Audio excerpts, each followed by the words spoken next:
instead of small moves, we're having to make huge moves. They don't just want a deal, they want the best deal. I would just say that 101 is the fundamental step, obviously obtaining your designation, but is the language of commercial real estate.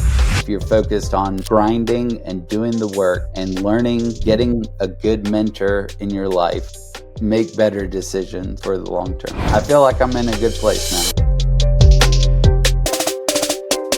What's going on, everybody? Welcome to another episode of the Commercial Real Estate Blueprint podcast. I'm really excited for today's guest. He's not just somebody who's very inspiring, but he's also a friend that Jesse and I have gotten to know a little bit over the last, probably a year.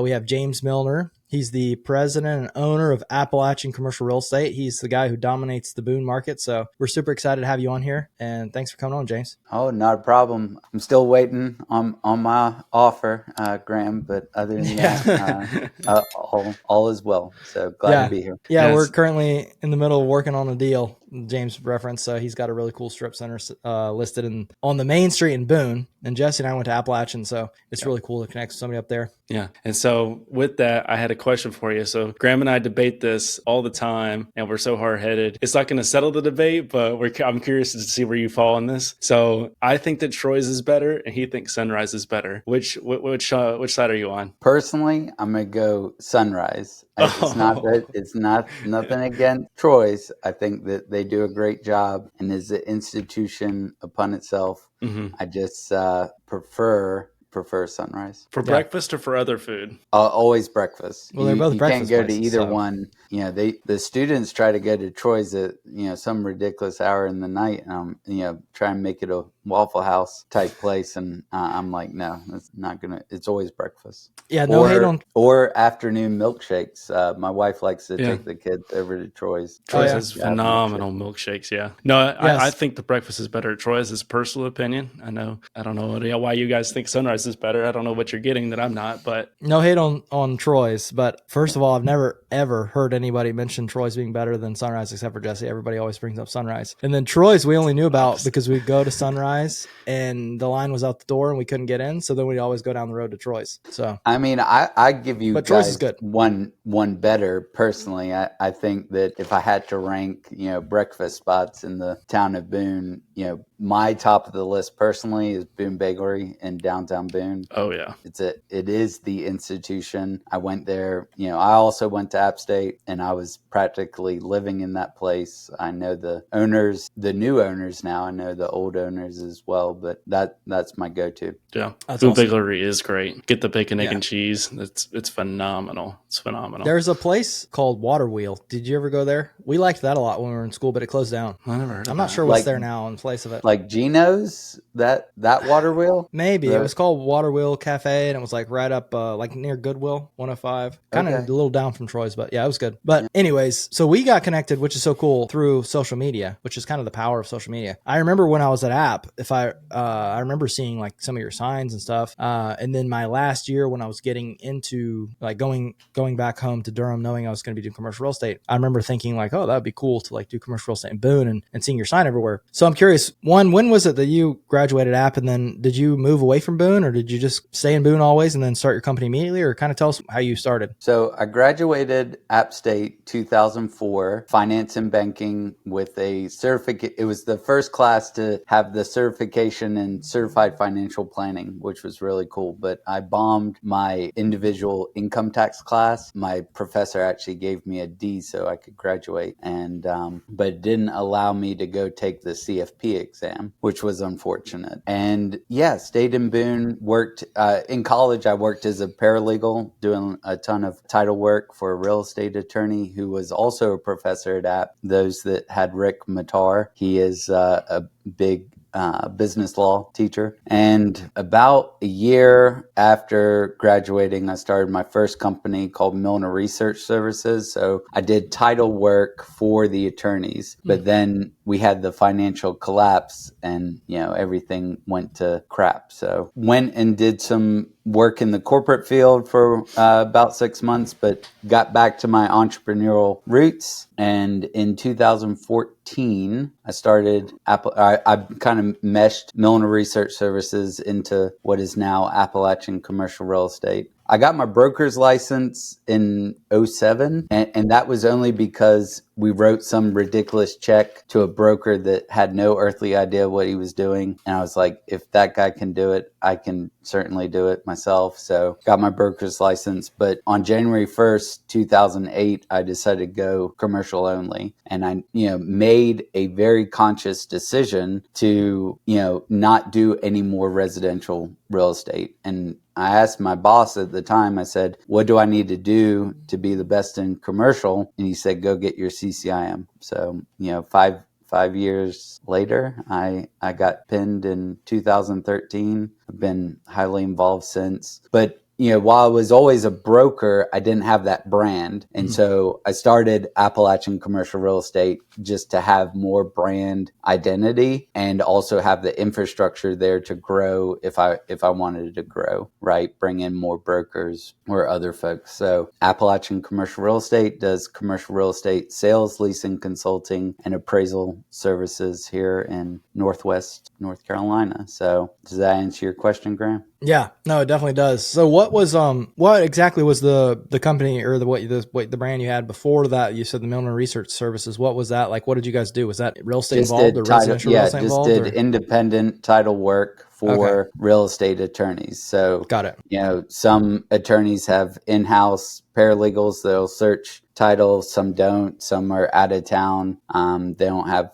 time to come to Boone or know our way. So I do title work, hand that into the attorney, and they write their title opinion and go get title insurance. So it was good because it was ramping up, but then in 2008, just came crashing down. And it was about the same time that I was newly married, 2006, and just had to make better decisions for the long term. So I feel like I'm in a good place now. That's awesome. What, so, our audience is people starting commercial or going from residential to commercial. So I feel like a lot of people have those moments where they're in residential, whatever it may be, whether it's, doing transactional work or they're investing in it or they're selling it or flipping it or whatever. And then not everybody, but some people have that moment of like, oh, they get some kind of exposure to commercial and they're like, oh, interesting. This looks interesting. And then they start exploring it and they kind of see that the numbers can be bigger and better. And, it's definitely not easier by any means, but they just have a moment where they decide, oh, I want to do commercial. So you said you had that moment where you said you made a conscious decision to say no more residential, which is a pretty bold move, especially, if you're kind of like a broker and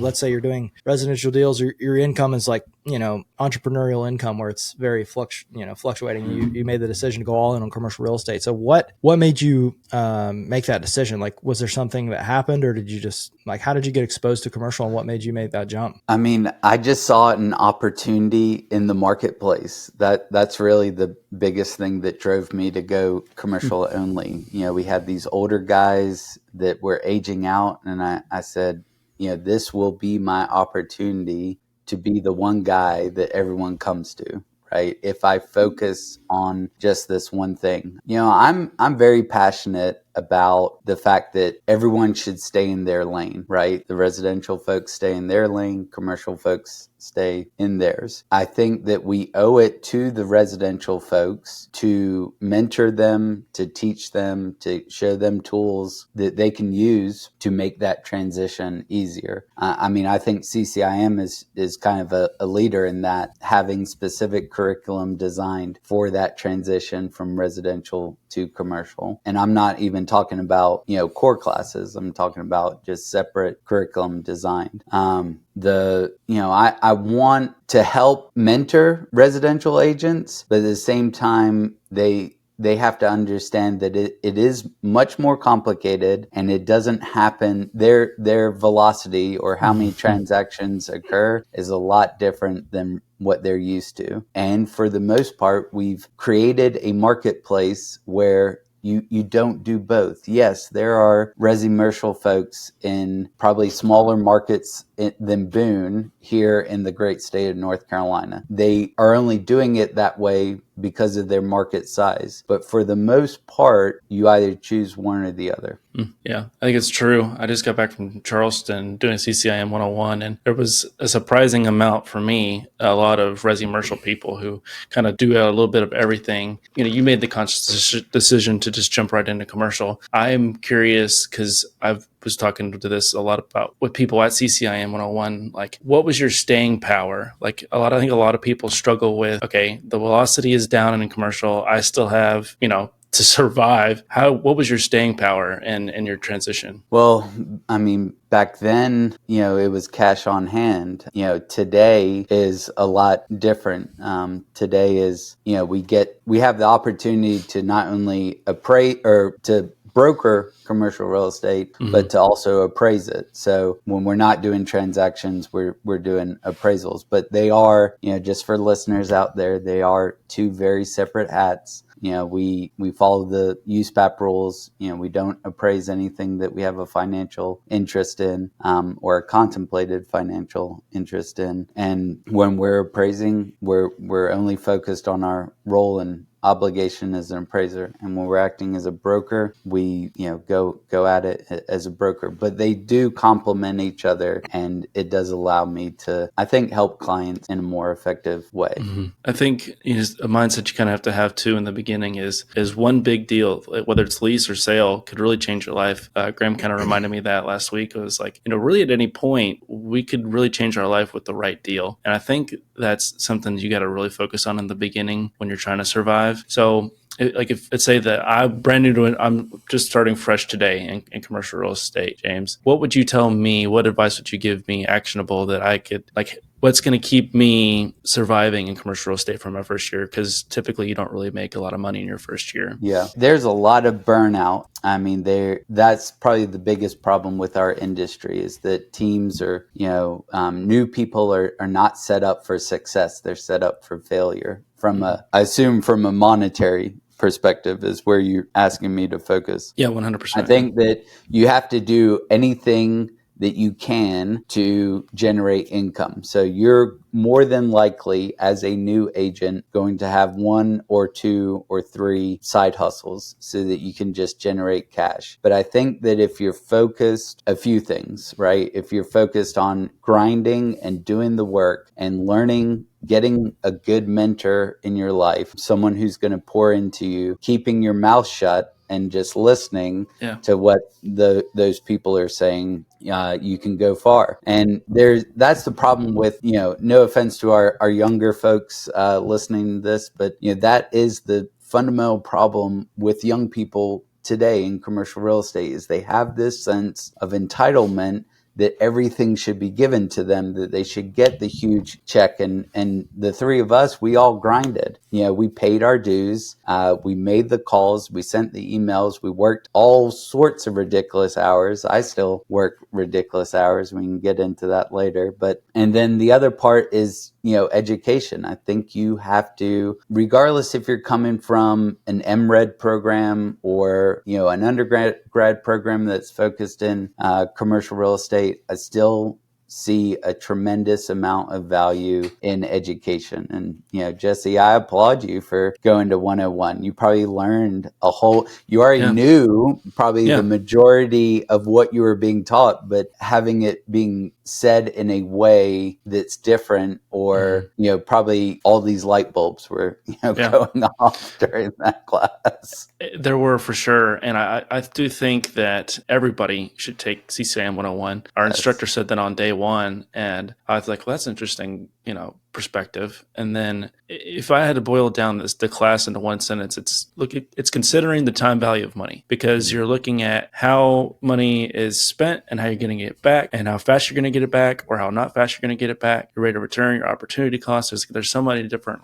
things that you could go into, but it just shows how money works over time. And I think everybody, whether they're in commercial real estate or not, needs to understand that. I think it's very important.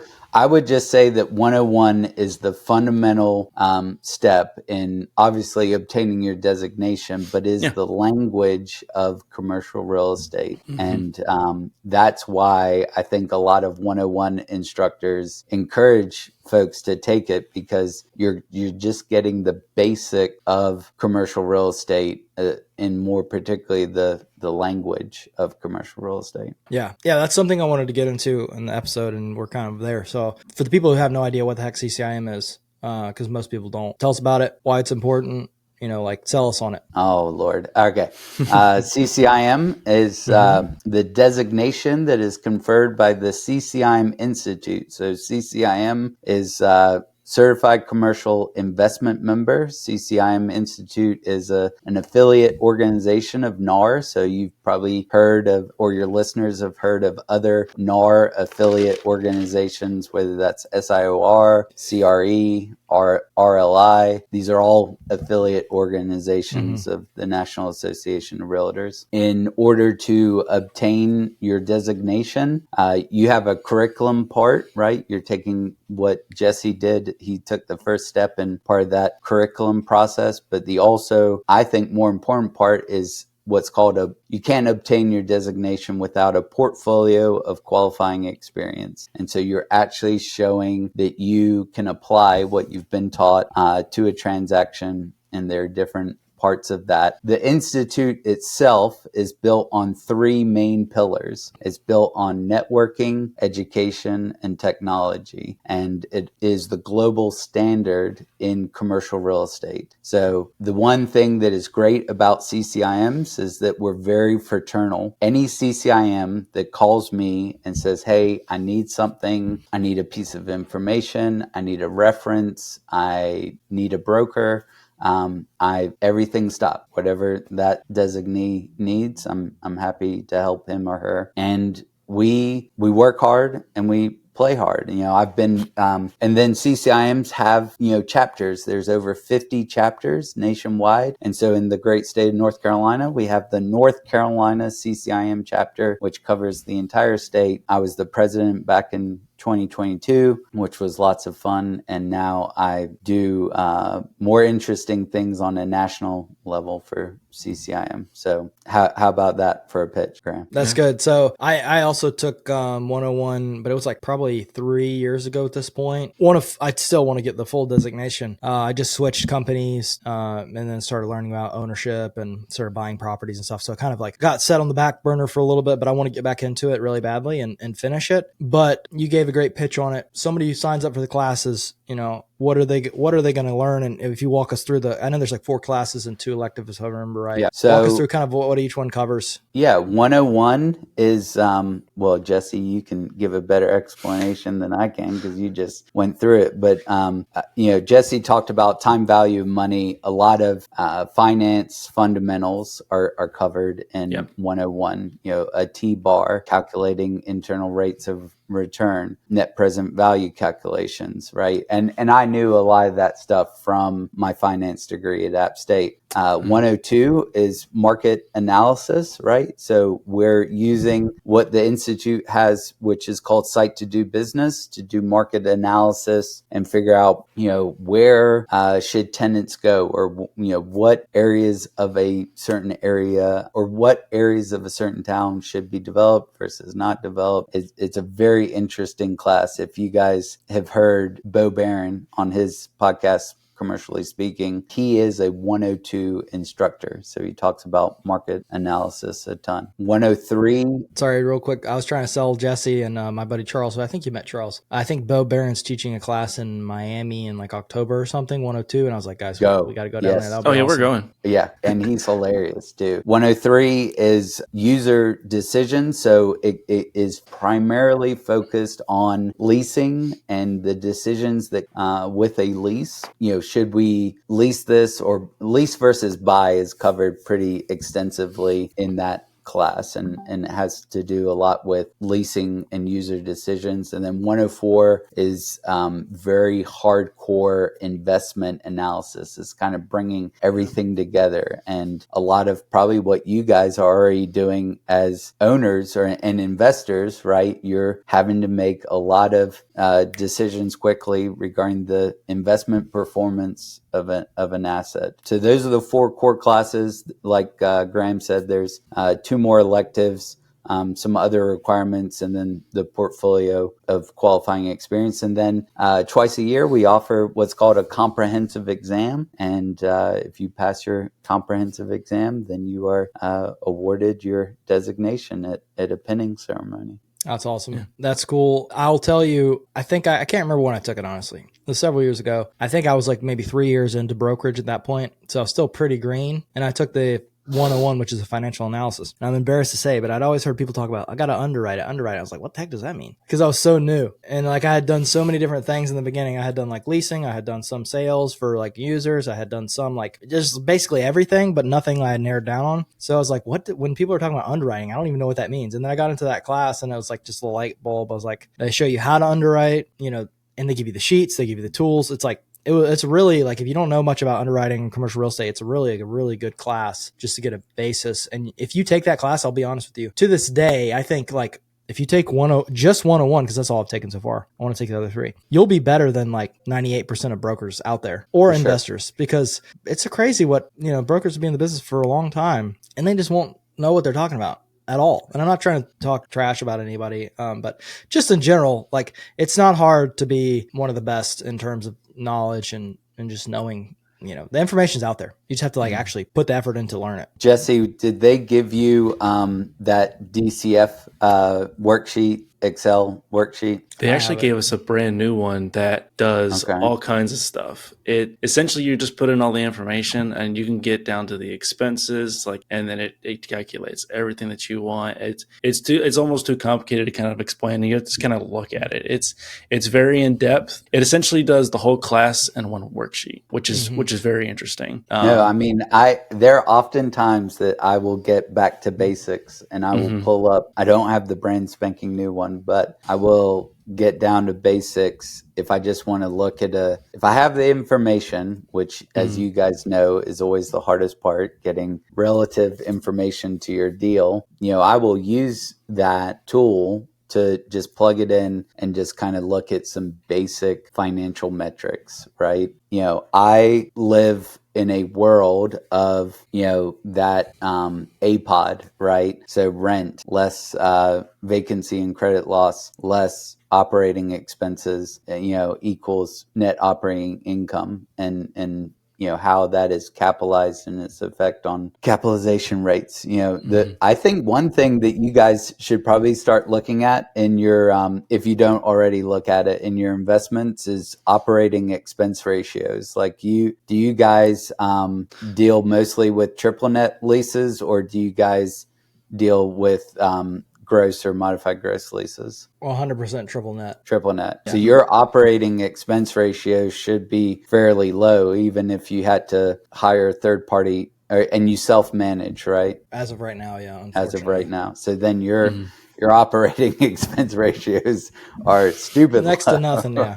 Yeah. No, but people listening, hearing us talk about CCIM, it's like you might think, oh, that's just something for a broker or whatever, but there's all kinds of people who go to these things. Developers go to these classes, investors go to these classes, lenders go to these classes, attorneys go to these classes, and brokers. It's not just a broker thing. If you're looking to take your knowledge of investing to the next level, this is I couldn't encourage it more. And plus, you might think owner user decisions where a tenant's going to decide, or a business operator is going to decide whether they're going to buy or lease. That might not matter to you, but what are you doing? You're buying a building and you're leasing to a tenant. So you have to come at it from their perspective, and it helps you get that perspective from all angles. And like I said before, if you have that over other people, that's just another edge you can have in competing and investing. Yeah. So Jesse, that when you go to Miami and see Bo, he's going to talk about some, economy or economic metrics, like how does the population growth or decline and the employers they're coming into a market impact the need for real estate. So it is really cool class. A lot of people think, oh, well, I'm just there to learn how to use site to do business, but it is a cool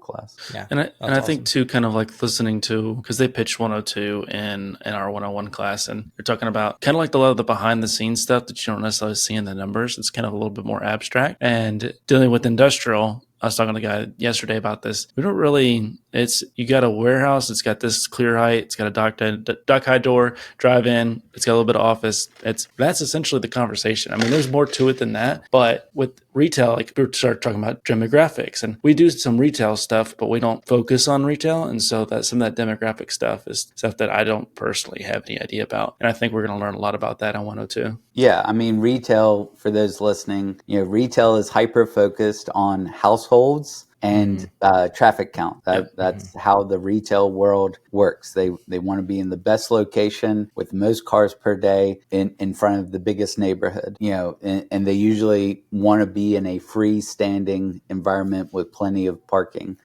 Every asset class is going to have its own nuances. And so you guys are only focused on, as investors, if I understand correctly, you're only focused on industrial? No, I wouldn't say that. That's our primary focus for sure. Yeah. But we like retail still.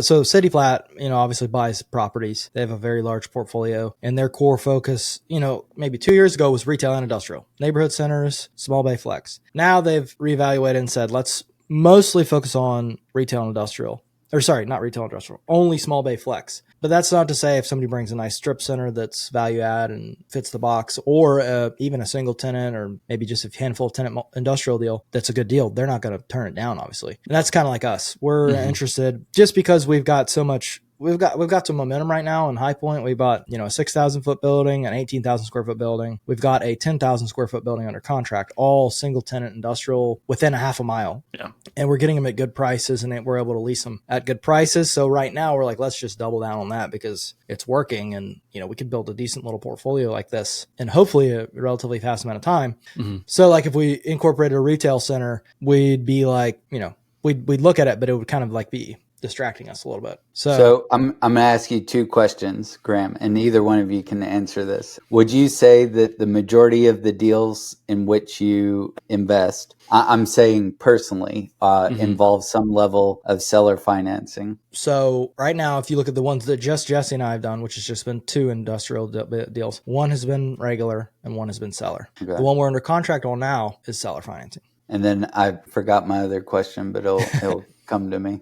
I guess my question was this: is why do you guys think that industrial remains the darling? Oh, I remembered the question, but let me ask this one in the interim. Why do you think industrial continues to be the darling of for investors? Is it that that we have an economy that's very small business, entrepreneurial driven? Those guys need a lot of our trades, need space, and they're going to take it no matter what, or is it something totally different? I think it's a lot of different things. I think, a lot of people like the Class B, Class C, industrial deals because they're simple. Like we mentioned, when me and Graham first started looking at investing and buying our own stuff, we were like, we don't have money for TI. This retail stuff can be complicated. And it's just industrial so much simpler. It's like, hey, here's this building. And a lot of the clients tenants are service-based, and service-based is a great business for the long haul.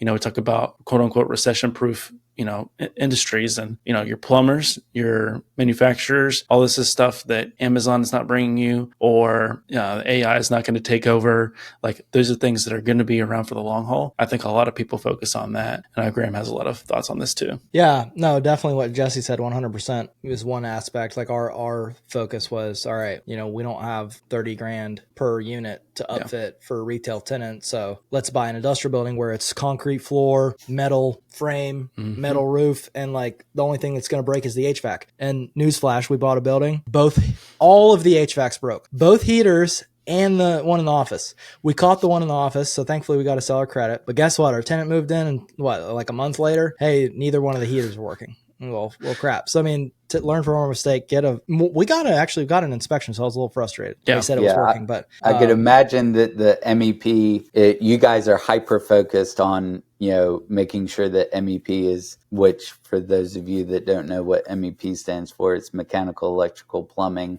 is all in good order. But I agree with you. Like, most trades could care less what it looks like. They want a roll up or dock door, and they want a functioning bathroom. That's pretty much the two things that they care about. And if you have to renovate something, it's going to be like a small office space, maybe less than 1,000 square feet. So we got quotes that was like 10 grand. So like, so then my last question, my last question for you guys is, either as investors or as brokers, are you guys seeing this pain point right now in the bid ask gap, right? Like so in Boone, we're dealing with the fact that we're trying to properly price property based on historical data, but we have buyers that are entering the market. They don't just want a deal. They want the best deal. They want the deal that, and they have no shame. They are just like dropping their offer thinking they are the greatest thing since sliced bread. And here's your offer. And it's not necessarily take it or leave it. It's just, instead of small moves,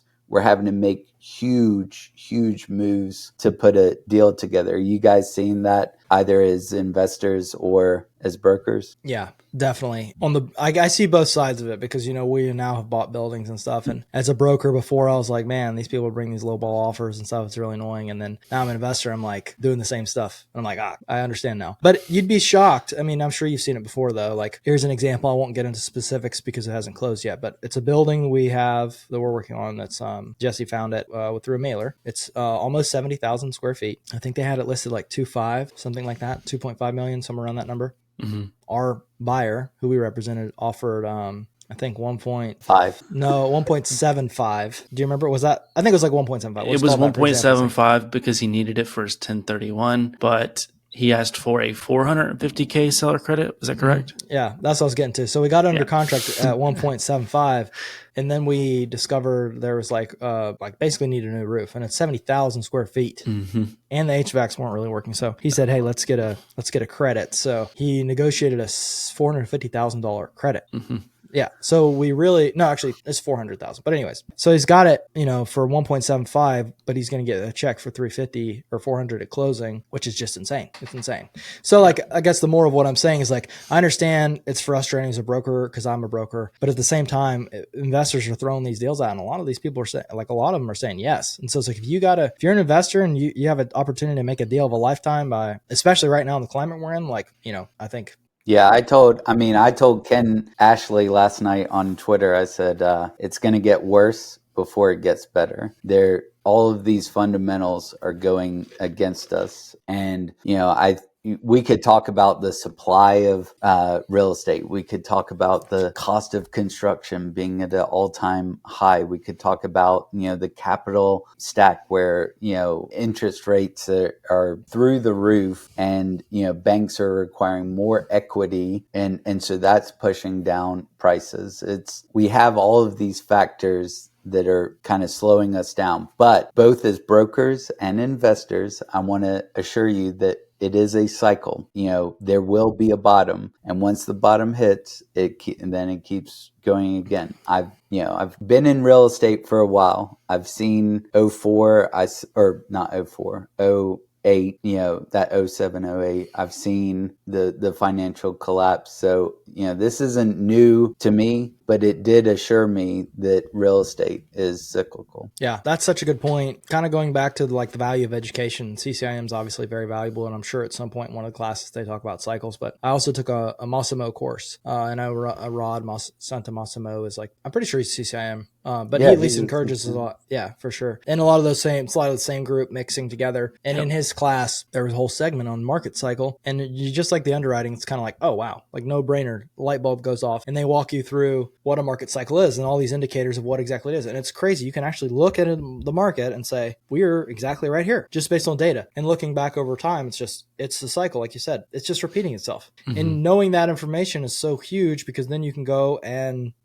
make predictions, make decisions based on that. Like, okay, well, we're at the bottom of the market, so I'm going to go buy up a bunch of real estate. Yeah. And it's going to swing back around, and I'm going to sell it all off, and I'm going to, make millions of dollars or whatever it is. So Sorry, I wanted to hit something before we moved on. Kind of the cycle that I've seen, kind of piggybacking off of what Graham's talking about, from being a broker and an investor, is I see that, you have the cycle of, okay, like rates are super high, banks are asking for so much. It's an opportunity for seller finance is what I hear when you say stuff like that. So as an investor, I'm focused on trying to buy more deals, trying to get great debt with seller financing. And then let's say we get some crazy news tomorrow. It says interest rates are going to drop to like 6%. It's going to go wild, right? So we're going to buckle down, and I'm going to go back to the broker side. And now I'm going to start brokering deals left and right, because while I'm new, we're trying to buy deals. We don't have endless money. We could just throw out these deals. We're going to get priced out, right? It's a great time to buy. So, and everybody knows it. So I'm thinking, and Warren Buffett's classic advice is, when others are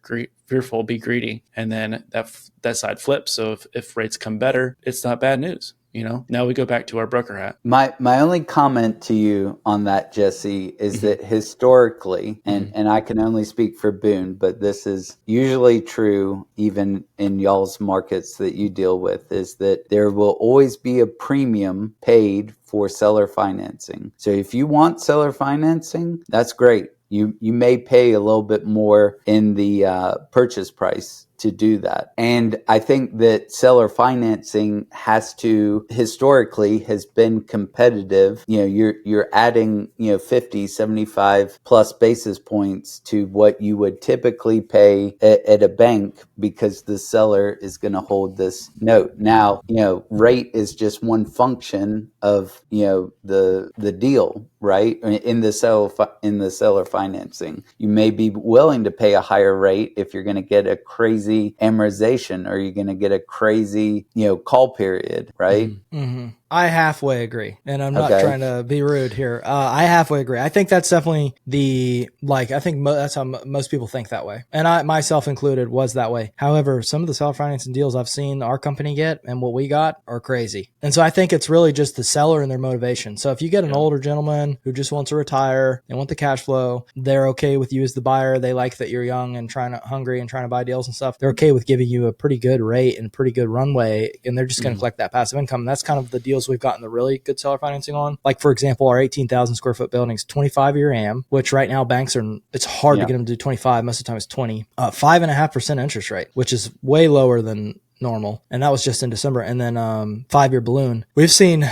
I've seen some stupid ones for my boss, and he's one of the guys who, he's one of those negotiators who just negotiates. And so I think it just depends. Like, he's gotten like 4% interest, 3% interest, no interest. It's been crazy. So I agree with you that, like, for the most part, that's the seller's expectation. They're going to expect it to be a premium price, and they're going to expect it to be close to market interest rate. Yeah. I mean, it's before you jumped on, Jesse and I were talking about the 98 versus the 2, Yes, there are, 2% or exceptions to the deal, but there is also the norm, and most deals operate, in that way. But I agree with you that, the guy I was talking to yesterday said that there's great power in educating a seller on how seller financing actually works, right? Oh, yeah.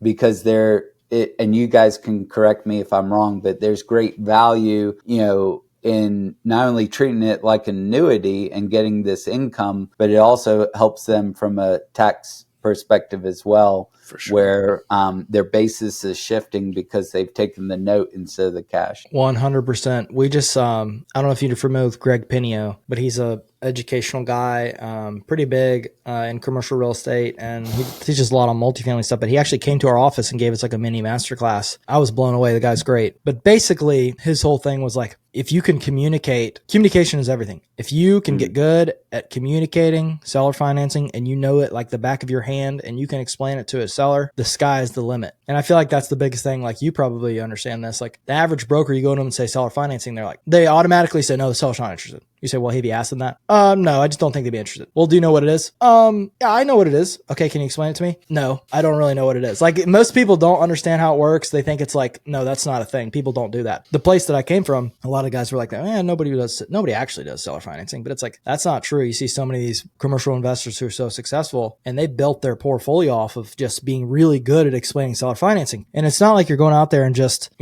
screwing sellers over. Like you said, it's actually really a really good strategy for somebody who wants to retire and doesn't want to pay taxes, because they get consistent income. They take the capital gains as it comes. So like if they're going to get, let's just say, a total of $50,000 in payments that year, they pay capital gains on 50 grand instead of selling their building and paying capital gains on $1 million.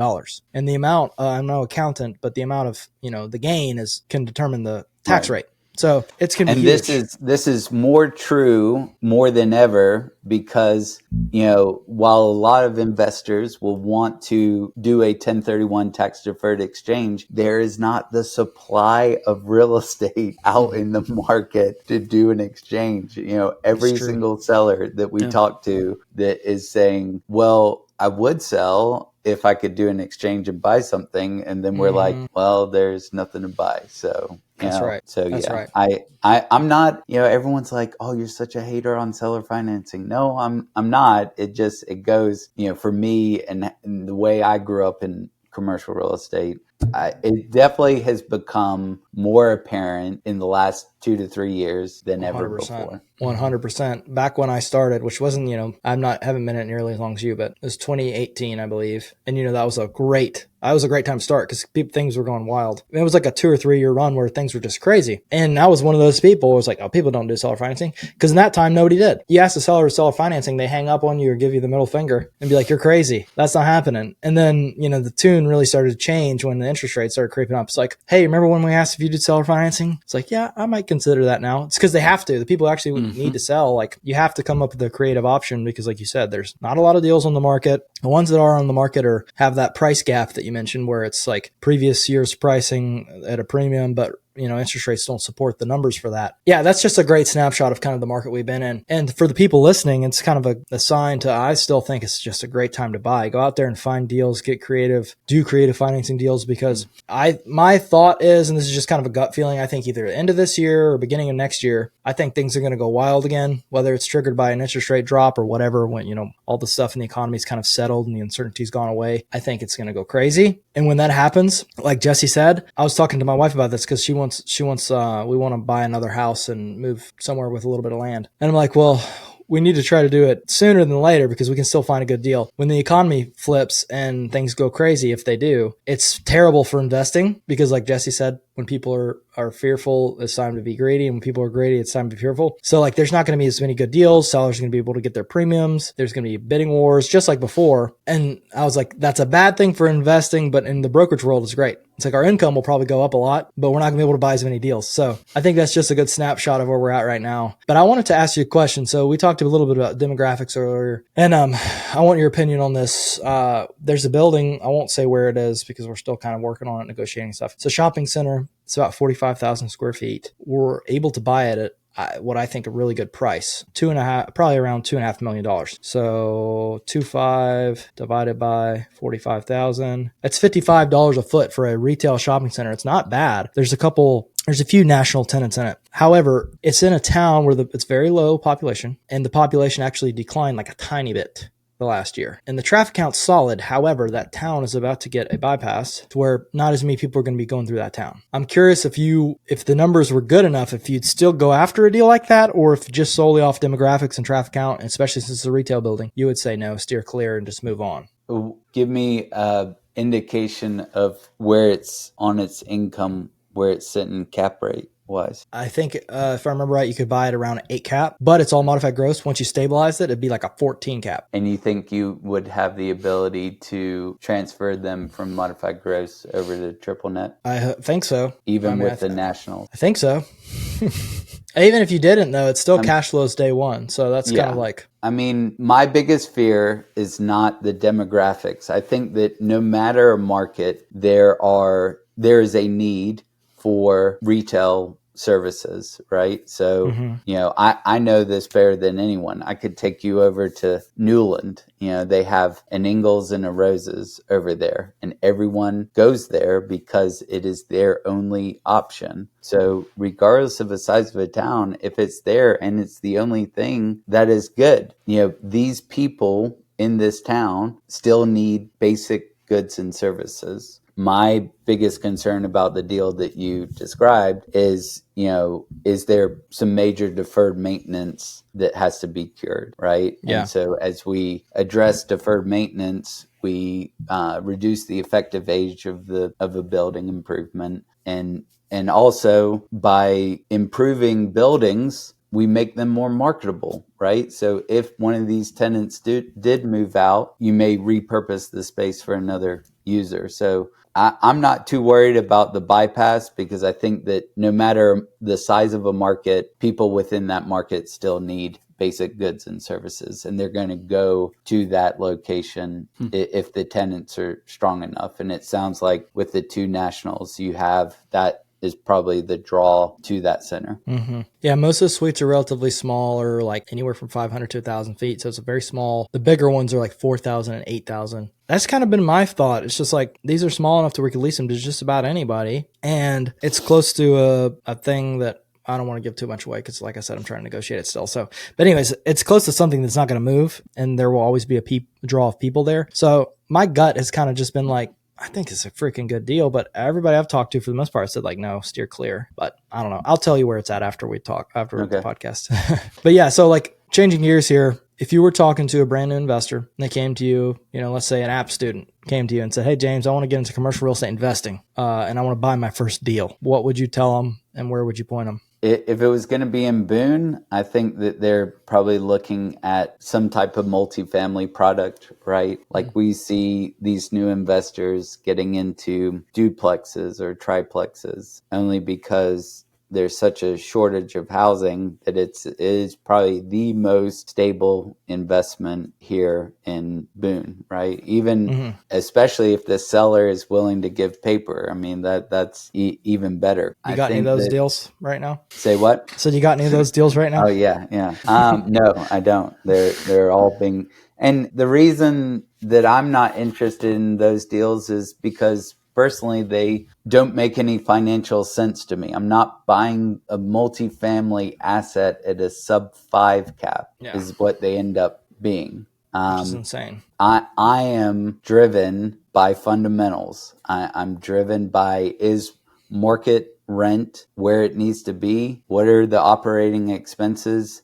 And getting to a net operating income that is capitalized at a market rate. I think that new investors need to focus on fundamentals. And I agree with you, Graham, that new investors have to be creative and willing to put something together. That's the only way that deals are going to happen in today's market. Mm-hmm. I want to ask a question that's kind of similar to what we talked about earlier with the gap between ask and bid. If you're a new investor and you're trying to make a deal happen and the ask is a little crazy, but you're not that far apart where you feel like, okay, I can bridge the gap here somehow. What are some tips that you've seen on how to bridge that gap between bid and ask? My first question back to you is, are there brokers involved or no brokers involved? We'll say in this sense that the seller has a broker, but you're just a buyer. You're not being repped by anybody. I'd stay firm in your position as a buyer. I think that right now in today's market, the buyer is going to start gaining more and more power for each day that goes by. The buyer, in my opinion, is held much higher than the seller who was in control 2 years ago. There are fewer and fewer buyers of commercial real estate in today's market than there are sellers, right? And I think that time, we all used to operate from a place of, let's get this deal done. But I think time is helping buyers, let sellers sit and marinate on reality, right? Mm-hmm. I'm not getting anything better. Yeah. I can't do any better. Therefore, I have a ready, willing, and able buyer. And I mean, to go back to your question, yes, I think that buyers still need to move, right? They cannot be so rigid as to say, I'm not moving at all. So if you go make that ridiculous offer, that's great, but be prepared to move, right? If you that's all, for the three of us, that's all our business is just trying to get people to move to a place where they can meet. The guy that taught me everything I know about real estate said the best indication of market value is when a buyer and a seller get together and they render that decision to writing. Yeah. And so, so I know I'm being somewhat contradictory saying, stay firm, but also being willing, I guess, to move to meet market expectations so that you can come to, because the goal here is still to put a deal together, right? It's not just to waste everyone's time and throw out paper, throw out an offer just because you woke up this morning and said, hey, I think I'll make offers on 7 properties. No, you want to get them to a place where they actually close, you buy. Well, I think there's a couple of good things there. I think I've been in situations where we've put things under contract and closed them that I did not think was going to happen. The sellers remained firm and said, hey, I think this is my price, and I 100% will sign. And they wound up signing, and the buyer came up a little bit. Or you can pitch, we've done this personally. We'll increase the purchase price if you give us a seller credit of this. At the end of the day, they were still happy, the seller was, because they knew things were wrong and we had to do some work. They were willing to help us out. Or you go the creative financing route. I think there's a lot of different ways, like you're saying. But as a buyer side, I'm going to stay firm on my price. This is where I feel most comfortable, taking on this asset. And I wrote the offer, submitted it, did not think it was going to get accepted, and it got accepted. So I think you got to have a little bit of optimism too as the buyer. So I think you make a good point of both sides. Yeah, I mean, I rep both buyers and sellers. I see it both ways, and but the most important thing for the listeners to take away is creativity. I mean, it takes so much more creativity in today's marketplace than ever before. And what I was going to say, Jesse, is one of the courses that you're going to take in your CCIM journey is called negotiations, right? And we learn to ask, what are your motivations? What are you actually trying to accomplish? 100%. What about this deal motivates you, right? Is it price? Is it the thing that most investors don't understand is that there is so much more than just the price, right? I think I speak for the two of you when I say you have a good track record. When you put something under contract, there's some surety there that you are going to act and you're going to close. I think for a seller, that is very important. I would say that time, right? Most retail deals, you guys know this, but your listeners don't. Most retail deals are, you can get developers or investors involved that want ridiculous runway. They want 120 days, 150, 180 days because they want to go shop their tenant, right? They want to find the tenant for that site. And, some people just need money as quickly as possible. That's how they get motivated in price, is because the sooner they can get that money in hand, the better. But, I think what's important for investors listening to the show is that don't get focused on price. Get focused on so many other things that are equally as important to price. Yeah.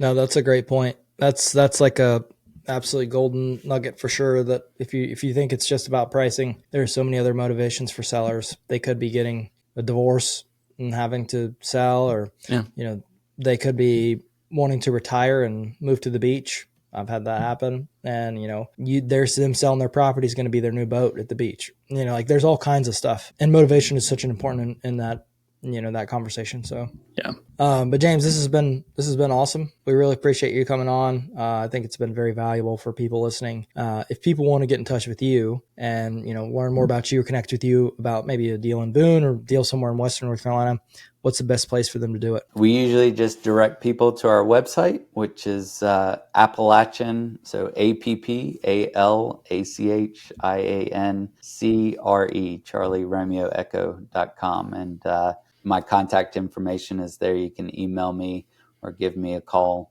or see the properties that we have listed for sale in Boone. It's not Appalachian. Yeah, I was going to think of the same thing. People in North Carolina and people who went to App and everybody, it's not Appalachian State, so no, get that. Just don't even try it. You can actually get shot for saying that. Yeah, you can. The chance. It's a legal thing in Boone. I will end on a funny story, just only because you did that.